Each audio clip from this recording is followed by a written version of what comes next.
Welcome all. Welcome to MOOCs Study. This is a video for class 10th ICSE History and Civics Part 3. हमने अपने channel पे ICSE History and Civics start की थी. इसमें हमने civics का पहला चैप्टर स्टार्ट किया था, the union legislature, union parliament. उसके 2 पार्ट हम ऑलरेडी अपलोड कर चुके हैं. अगर आप में से किसी ने भी हमारी वो वीडियोस ना देखी हो तो पहले आप वो वीडियोस को देख लें, और ये वीडियो उसी की कंटिन्यूशन में है. बुक है आपकी ICSE history and civics class 10 by DN Kundra, और इसके जो पब्लिशर हैं द गोयल वेदर प्रकाशन. तो हमने इसमें यूनियन लेजिस्लेचर के बारे में बात कर चुके हैं ऑलरेडी. यूनियन पार्लियामेंट क्या होता है, फेडरल सिस्टम क्या है यूनियन पार्लियामेंट का, ये भी हम डिस्कस कर चुके हैं. पार्लियामेंट के कितने विंग्स होते हैं इसके बारे में भी ऑलरेडी हम डिस्कस कर चुके हैं. एग्जीक्यूटिव, लेजिस्लेचर, जुडिशरी विंग्स होते हैं हमारे. पार्लियामेंट में हमारे जनरली 2 हाउसेज होते हैं. आपका लोकसभा होता है और राज्यसभा होता है. लोकसभा को हम लोअर हाउस बोलते हैं और राज्यसभा को हम अपर हाउस बोलते हैं. लोकसभा का इलेक्शन कैसे होता है, रिजर्वेशन कौन कौन सी सीट्स लोकसभा में रिजर्व होती हैं उसके बारे में ऑलरेडी डिस्कस कर चुके हैं. क्वालिफिकेशन क्या होना चाहिए मेंबर्स की, जो लोकसभा के मेंबर होते हैं, या उनकी डिस्क्वालिफिकेशन क्या होती है. लोकसभा का टर्म क्या होता है, ये लोकसभा की कुछ सीट्स, कितनी स्टेट्स में कितनी सीट्स है लोकसभा की, उसके बारे में भी डिस्कस कर चुके हैं. लोकसभा की पावर्स क्या होती हैं, लोकसभा में कौन कौन सी लैंग्वेज यूज होती है, ये सारे और चीज़ें हम ऑलरेडी अपनी प्रीवियस वीडियोस में डिस्कस कर चुके हैं. अगर हमारी वो वीडियोस आपने ना देखी हो तो पहले उन वीडियोस को देखें. और अगर आप हमारे चैनल पर नए हो तो हमारे चैनल को सब्सक्राइब करें, और हमारी वीडियोस अगर आपको अच्छी लग रही हो तो हमारी वीडियोस को लाइक करें और लोग दूसरों को शेयर करें. और अगर कोई भी सजेशन देना चाहते हो तो कमेंट करके सजेशन दे सकते हैं. स्पीकर के बारे में भी ऑलरेडी हम पढ़ चुके थे. आज हम लोग डिस्कस करेंगे राज्यसभा. राज्यसभा के बारे में बात करेंगे. लोकसभा के बारे में हम ऑलरेडी अपनी 2 वीडियोस में हम डिस्कस कर चुके हैं. अगर आपने वो वीडियोस ना देखी हो तो वो वीडियोस देख सकते हैं. तो आज हम स्टार्ट करते हैं द राज्यसभा. राज्यसभा का कंपोजिशन कैसे होता है उसके बारे में पढ़ते हैं. The upper house of the parliament of India is popularly known as the Rajya Sabha. तो पार्लियामेंट का जो अपर हाउस होता है उसको हम राज्यसभा कहते हैं. आपको पता होगा जो लोअर हाउस होता है उसको हम लोकसभा कहते हैं. The representation of Indian state in Rajya Sabha differs from state to state on the basis of respective population. अब क्या होता है, जो अलग अलग स्टेट्स है ना इंडिया की, तो उनकी राज्यसभा में अलग अलग सीट्स होती हैं. वो डिपेंड किस पे करती हैं, उनकी पॉपुलेशन पे. जितनी पॉपुलेशन होगी स्टेट की उस हिसाब से उतनी सीट्स राज्यसभा में होती हैं, और वो स्टेट राज्यसभा को रिप्रेजेंट करती है. The maximum strength of the Rajya Sabha can B 250 members, while 238 of them are elected by the state of the union and 12 are nominated by the president. अब क्या होता है कि मैक्सिमम स्ट्रेंथ जो होती है राज्यसभा की वो होती है 250 मेंबर, लेकिन उसमें से 238 मेंबर ही इलेक्ट किए जाते हैं. बाकी 12 मेंबर को हमारे जो प्रेसिडेंट होते हैं वो नॉमिनेट करते हैं. नॉमिनेट कौन कौन से मेंबर को वो करते हैं, वो ऐसे लोगों को नॉमिनेट करते हैं जिन्होंने साइंस की फील्ड में नाम किया हो, आर्ट, लिटरेचर या सोशल सर्विस, इन फील्ड से वो बिलोंग करते हो और रेपुटेटेड पर्सन हो. उनको हमारे प्रेसिडेंट राज्यसभा में नॉमिनेट कर सकते हैं डायरेक्ट विदाउट एनी इलेक्शन. 12 लोगों को हमारे प्रेसिडेंट नॉमिनेट करते हैं. बहुत ही इंपॉर्टेंट पॉइंट है कि प्रेसिडेंट कितने मेंबर्स को राज्यसभा में नॉमिनेट कर सकता है, 12. However, the effective strength of the Rajya Sabha at present is 245. अभी जो प्रेजेंट में राज्यसभा है उसकी स्ट्रेंथ कितनी है, 245 है, जिसमें से 233 member are elected and 12 member are nominated by the president.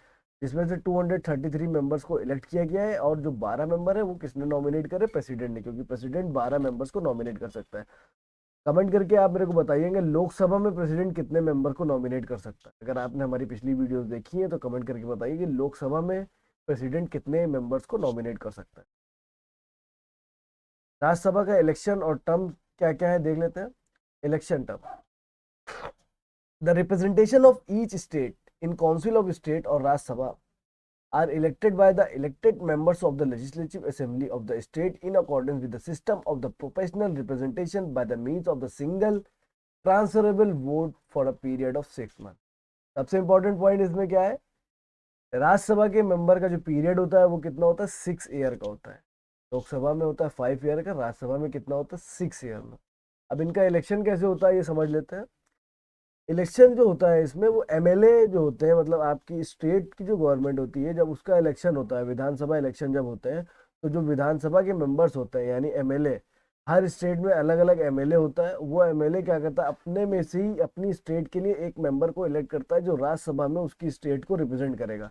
तो एमएलए मिल के वोट करते हैं, एक मेंबर निकलता है उस स्टेट से, तो वो राज्यसभा में जाके बैठता है जो उस स्टेट को रिप्रेजेंट करता है.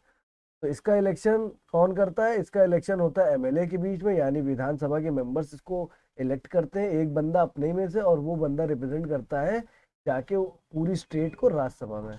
राज्यसभा का जो पीरियड होता है वो 6 ईयर का होता है, याद रखिएगा 6 साल के लिए होता है राज्यसभा का पीरियड।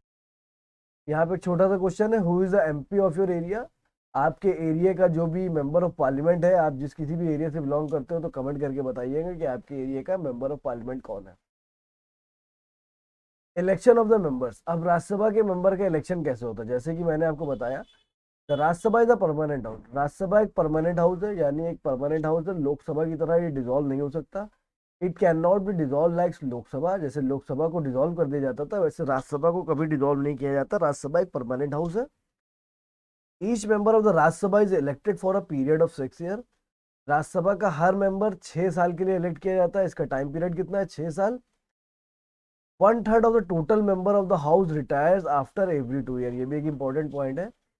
हर 2 साल में 1/3 मेंबर जो होते हैं, 1/3 मेंबर रिटायर हो जाते हैं। मान लेते हैं राज्यसभा में इस वक्त 600 मेंबर है आपके पास, 2 साल के बाद इसमें से 1/3 रिटायर हो जाएंगे। यानी कितने रिटायर हो जाएंगे? 200 मेंबर रिटायर हो जाएंगे। तो हर 2 साल में 1/3 मेंबर्स रिटायर होते हैं। Member can be reelected if so desire and if their electors want it. जो मेंबर होते हैं उनको दोबारा री इलेक्ट भी किया जाता है। मेंबर्स को दोबारा री इलेक्ट कर सकते हैं अगर जरूरत पड़ती है तो। Qualification of the members. Members की क्या क्वालिफिकेशन होनी चाहिए राज्यसभा का मेंबर बनने के लिए? To be a member of the Rajya Sabha a candidate must possess the following qualification. अगर उसको राज्यसभा का मेंबर बनना है तो उसके पास कुछ क्वालिफिकेशन है जो होनी चाहिए। जैसे कि लोकसभा में थी, वैसे राज्यसभा में भी क्वालिफिकेशन होती है।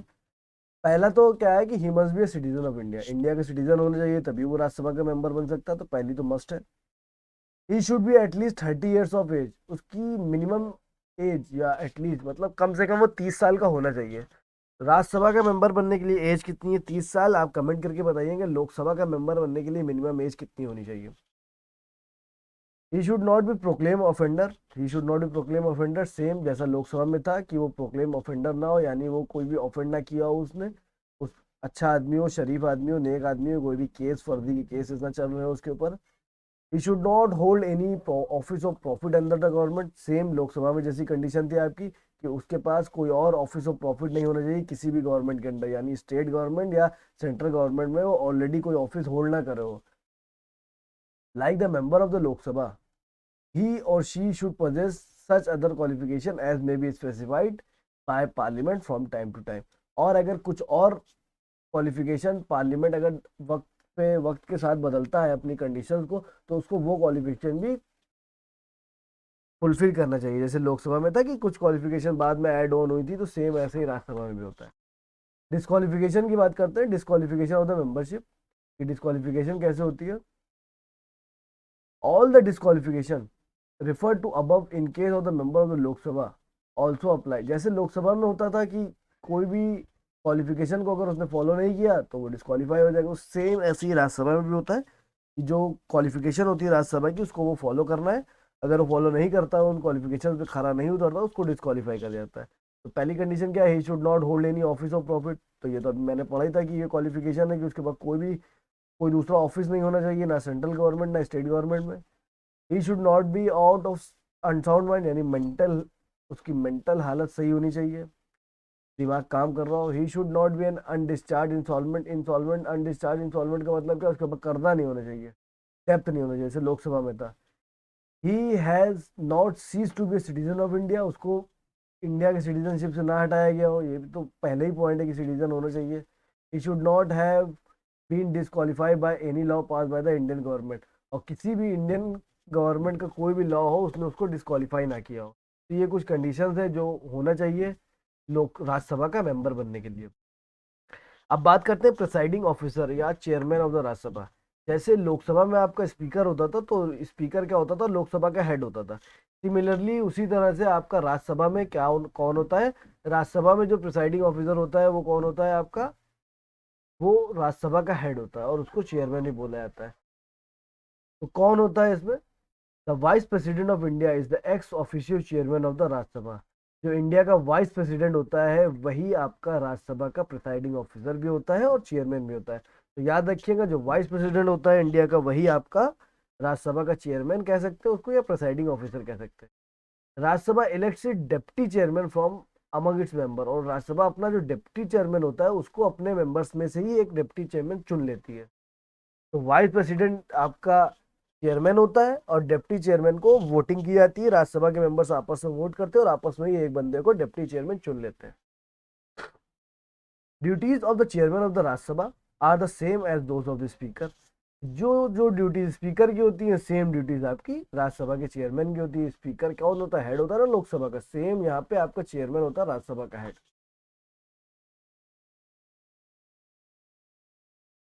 The deputy chairman act as the chairman of the house when the latter is not present. अब अगर चेयरमैन नहीं है, हाउस में मौजूद नहीं, तो डिप्टी चेयरमैन का फर्ज होता है कि वो क्या करेगा, चेयरमैन की तरह काम करेगा। यहाँ पे एक चार्ट दिया गया, छोटा सा फिगर, जिससे हम समझ सकते हैं इलेक्शन कैसे हुआ था।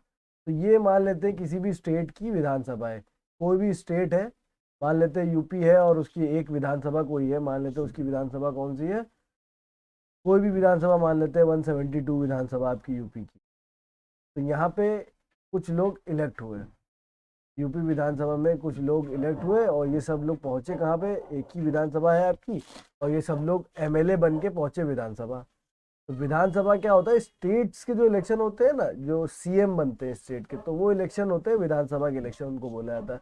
उसमें से एक एक एमएलए चुना जाता है, और जिस पार्टी के ज्यादा एमएलए होते हैं वो पार्टी अपना रूलिंग पार्टी कहलाती है। तो अलग अलग एमएलए चुने जाते हैं हर स्टेट से, तो ये विधानसभा पहुंचते हैं। तो ये एमएलए मिल के अपनी स्टेट को रिप्रेजेंट करने के लिए एक बंदे को चुनते हैं जो राज्यसभा में उनको रिप्रेजेंट करता है।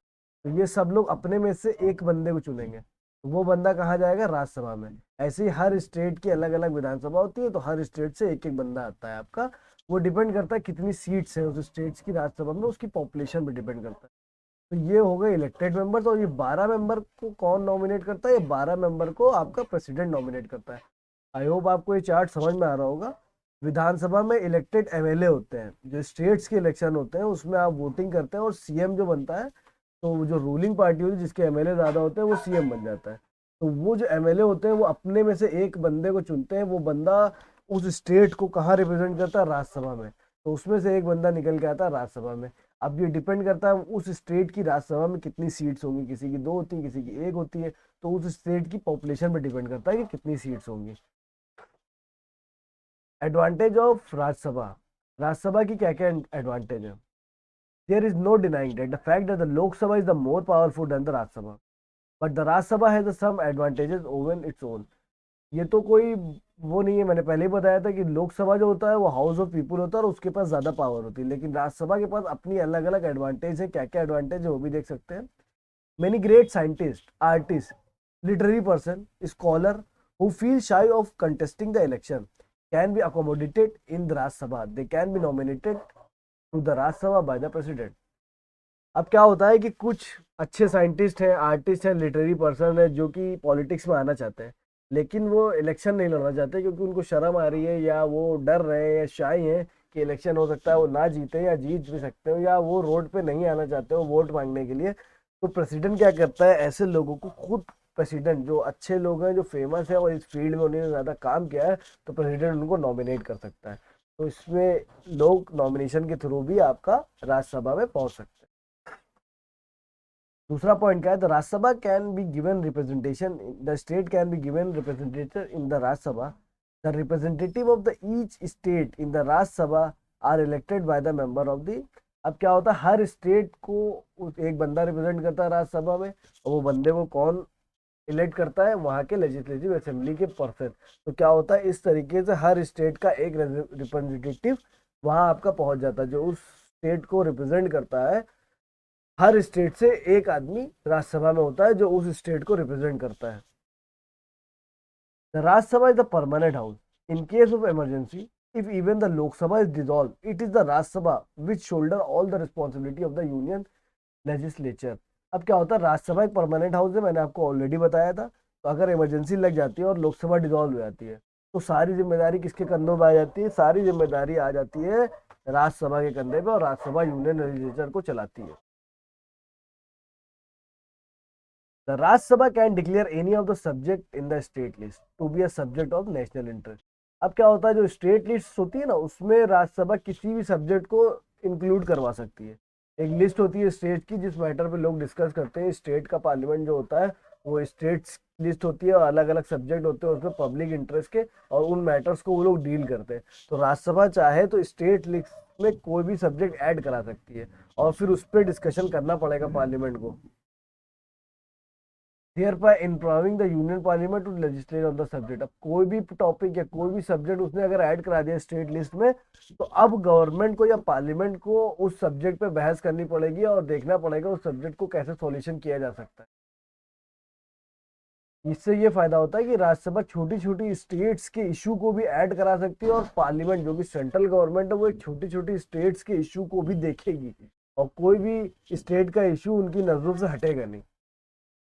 Rajya Sabha can also be decided by two-third majority to set up a new can also decide by two-third of majority to set up a new all India service. Two-third of majority Rajya Sabha can also decide। हाँ, to-third of majority से भी राज्यसभा को decide किया जा सकता है।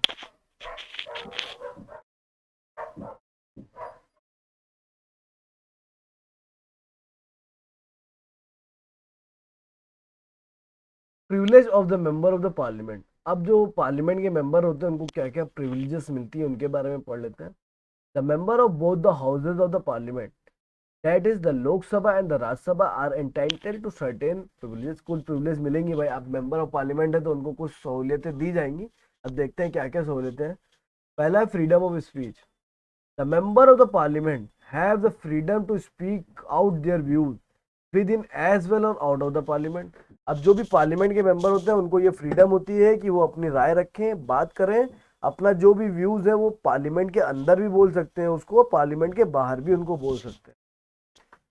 दे have also the right to get their views publish in the press. अब उनके पास ये भी राइट होता है कि वो अपनी राय को न्यूज़पेपर में भी प्रिंट करवा सकते हैं। जो वो चाहते हैं, जो उनके दिल में राय है, जो वो कहना चाहते हैं, फ्रीडम टू स्पीक, वो कुछ भी बोल सकते हैं, तो वो पेपर में भी प्रिंट करा सकते हैं। No proceeding can be initiated against them whatever they say in the parliament. और अगर पार्लियामेंट में वो कुछ भी कहते हैं तो उनके खिलाफ कोई भी प्रोसीडिंग नहीं होगी। बस ये है कि ड्यूटी होती है स्पीकर की, वो लोकसभा में देखे कि लोग सही अल्फाज का इस्तेमाल कर रहे हैं, सही वर्डिंग का इस्तेमाल कर रहे हैं, सदन की मर्यादा को बनाए रखें। इस तरह से स्पीकर बोलता है जब भी कोई गलत अल्फाज का इस्तेमाल करता है। दूसरा क्या है, freedom of the movement. Freedom of the movement भी मिलता है उनको। The member of the parliament have a special freedom of movement during the session of the parliament. अब जो पार्लियामेंट के जब सेशन चलते हैं तो उसमें उनको एक मूवमेंट का भी फ्रीडम होता है कि एक जगह से वो दूसरी जगह जा सकते हैं। No member of the parliament can be kept in the detention. Parliament का कोई भी मेंबर डिटेंशन में नहीं रखा जा सकता, even if any case of criminal nature is going on in the court of law against him. अगर कोई क्रिमिनल केस भी उसके ऊपर लगा है तब भी उसको जेल में नहीं भेजा जा सकता। It can only be done with the prior permission of the chairman of the house which he happens to be member. अगर बहुत ही जरूरी है कि उसको जेल जाना ही पड़ेगा तो जो चेयरमैन होगा हाउस का, चाहे वो लोकसभा हो चाहे राज्यसभा, दोनों का जो हेड होगा, चाहे स्पीकर या प्रिसाइडिंग ऑफिसर राज्यसभा का, अगर वो परमिशन देगा तभी वो मेंबर, उस हाउस का मेंबर डिटेंशन में जा सकता है, यानी जेल जा सकता है। बात करते हैं पार्लियामेंट्री प्रोसीजर्स क्या क्या होते हैं। लोग मेंबर्स जब बनते हैं तो क्या क्या प्रोसीजर को फॉलो करते हैं। पार्लियामेंट्री, कुछ पार्लियामेंट्री प्रोसीजर होते हैं। The parliamentary procedure are the formalities which the legislature have to observe in the course of its function. Some of the most common procedure are the Indian government are as follows.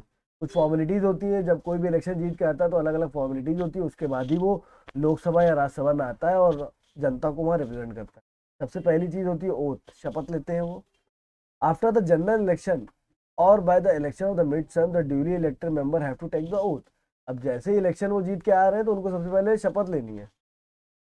I, the name of the member having been elected or nominated or a member of the council of the state of the house of the people do swear its name in the gods, affirm that I will true and owe the allegiance to the constitution। अब क्या होता है कि वो शपथ लेते हैं, मैं सच्ची निष्ठा के साथ काम करूंगा और कॉन्स्टिट्यूशन के दायरे में काम करूंगा। ये सारी शपथ ली जाती है। आपने न्यूज़ में देखा होगा जब कभी भी इलेक्शन खत्म होता है और जब नया पार्लियामेंट बनता है तो सबकी ओथ दिलाई जाती है, हाथ ऊपर करके ओथ देते हैं वो लोग कि गवर्नमेंट के लिए फेथफुल रहेंगे, कॉन्स्टिट्यूशन के साथ काम करेंगे, सारी चीज़ों को ये लॉ को एस्टेब्लिश करेंगे, ये सब उनकी ओथ होती है, वो ओथ लेते हैं। It is only after taking the oath that the member can take part in the proceeding of the house. अब जब तक ओथ नहीं लेगा मेंबर, तब तक वो लोकसभा में आ नहीं सकता, यानी लोकसभा की मीटिंग में पार्ट नहीं ले सकता। इसके बाद एक प्रोसीजर होता है आपका कोरम। कोरम किसको बोलते हैं? कोरम क्या होता है कि जो quorum is the minimum number of member to be present in the house before it की ट्रांसैक्ट एनी बिजनेस। ये मिनिमम नंबर ऑफ हाउस होते हैं कि अगर कोई भी मीटिंग, जैसे आपकी लोकसभा या राज्यसभा में कोई मीटिंग शुरू होनी है, तो वहां पे लोग होना चाहिए तभी तो मीटिंग शुरू होगी। तो मिनिमम कितने लोग होना चाहिए कि वो मीटिंग स्टार्ट की जा सके, इसको बोलते हैं कोरम। तो मिनिमम कितने लोग वहां पे हो कि वो मीटिंग स्टार्ट कर दे, अगर उससे कम होंगे तो नहीं होगा। As per the rule 1/10 of the total membership of the each house constitute the quorum. Rule क्या कहता है कि 10% लोग होने चाहिए। मान लेते हैं लोकसभा में 545 सीटें हैं एट प्रेजेंट, तो इसका 10% होगा आपका 55 मेंबर्स वहां पे प्रेजेंट होना चाहिए, तभी लोकसभा की प्रोसीडिंग स्टार्ट हो सकती है, वरना नहीं होगी। और सिमिलरली आपका 245 राज्यसभा में बंदे होते हैं इस वक्त मेंबर, तो 25 लोग तो प्रेजेंट होना चाहिए, तभी राज्यसभा की प्रोसीडिंग हो सकती है। तो कोरम आई होप आपको समझ में आ गया होगा, मिनिमम मेंबर चाहिए होते हैं किसी भी प्रोसीडिंग को स्टार्ट करने के लिए, तो उसको बोलते हैं कोरम। कास्टिंग वोट क्या होता है? कास्टिंग वोट भी बात कर लेते हैं कि क्या होता है कि इससे पहले मैंने आपको बताया था, शायद ये ना बताया हो, बताता रहता हूँ। The decision of the house are taken by the majority of the house. में जो भी डिसीजन होता है तो वोटिंग से होता है। But if there is a tie, अगर कहीं पे कोई टाई हो जाता है, मान लेते हैं कोई भी डिसीजन है, दो गुट है, एक कह रहा है उसके वो सही डिसीजन है, एक कह रहा नहीं, तो वोटिंग होती है। अगर वोटिंग टाई हो गई, एक जो उसके अगेंस्ट में है और जो उसके सपोर्ट में, दोनों के वोट बराबर आ रहे हैं, तो वो टाई हो गया। तो तब क्या होता है, उस केस में स्पीकर वोट करता है। ये मैंने आपको बताया था कि स्पीकर वोट कब करता है, और जो स्पीकर जो वोट करता है वो या तो अगेंस्ट में करेगा या तो सपोर्ट में करेगा, तो उस वोट को कहते हैं कास्टिंग वोट, क्योंकि स्पीकर का ही वोट है जो डिसाइड कर देगा रिजल्ट। तो फाइनल रिजल्ट स्पीकर का वोट डिसाइड कर देगा। अब vote by the speaker is called a casting vote. Question hour क्या होता है? क्वेश्चन आर होता है क्वेश्चन पूछने के लिए टाइम दिया जाता है लोकसभा में, बेसिकली उसी को बोलते हैं कि लोकसभा में या राज्यसभा में जो भी हाउस की प्रीसीडिंग चल रही है, तो आपको एक टाइम दिया जाता है, उसको बोलते हैं question hour. Every member of the house has the privilege to ask the question from the government on the matter of the public interest. हर मेंबर को राइट होता है कि वो गवर्नमेंट से क्वेश्चन पूछ सकती है पब्लिक इंटरेस्ट से related. Such question are address to the chair, chairman होना चाहिए, address to the chair, and if admitted the government is obliged to answer. Admitted to the chair का मतलब क्या है? उस चेयर पे जो भी बैठा हो वहां पे।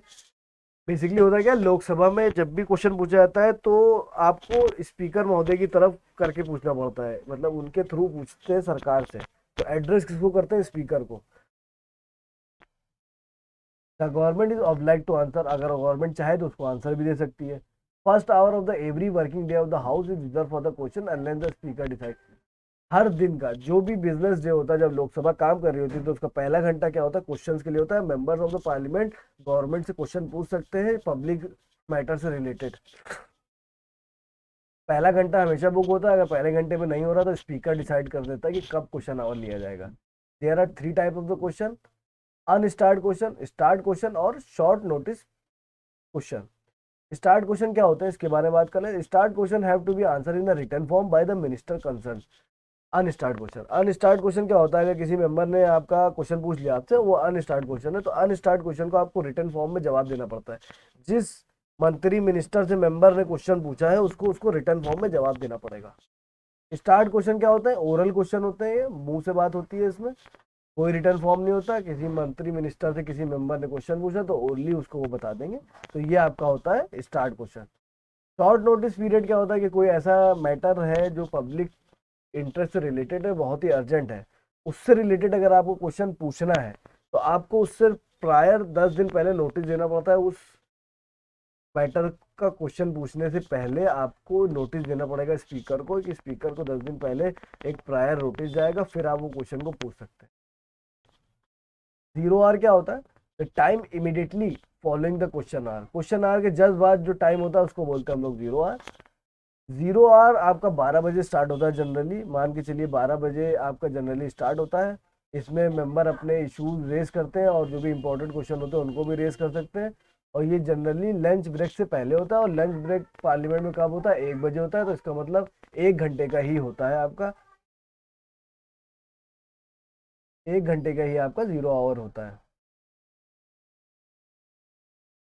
तो 0 आवर क्या होता है? 0 आवर जनरली क्या होता है, क्वेश्चन आवर के जस्ट बाद जो आवर होता है उसको 0 आवर बोलते हैं। जनरली ये 12 बजे होता है और लंच से पहले होता है, तो ये 1 घंटे का ही होता है 0 आवर। आई होप सो आपको हमारी वीडियो यहाँ तक समझ में आई होगी। अगर कोई भी डिफिकल्टी आपको आती है इसमें, आप इसको एक बार देखें और समझने की कोशिश करें। ये बहुत ही इंपॉर्टेंट टॉपिक्स होते हैं सिविक्स के। अगर आप हायर स्टडीज़ की तैयारी जब भी करेंगे और पॉलिटी जब आप पढ़ेंगे, तो आप याद करेंगे काश मैंने सिविक्स पहले सही से पढ़ ली होती। तो आपको उस वक्त जब आप तैयारी करेंगे आईएएस पीसीएस किसी भी गवर्नमेंट एग्जाम की तैयारी करते हैं, तो पॉलिटी एक बहुत ही इंपॉर्टेंट रोल प्ले करता है। तो पॉलिटी को आप अच्छे से पढ़ लें तो आगे चल के आपको चीज़ें जल्दी समझ में आएंगी। आई होप सो आपको ये वीडियो अच्छी लगी होगी। अगर आप हमारे चैनल पर नए हो तो हमारे चैनल को सब्सक्राइब करें, और इसके आगे का पार्ट हम लोग नेक्स्ट वीडियो में कवर करेंगे। वीडियो काफ़ी लंबी हो गई है। Thanks for watching.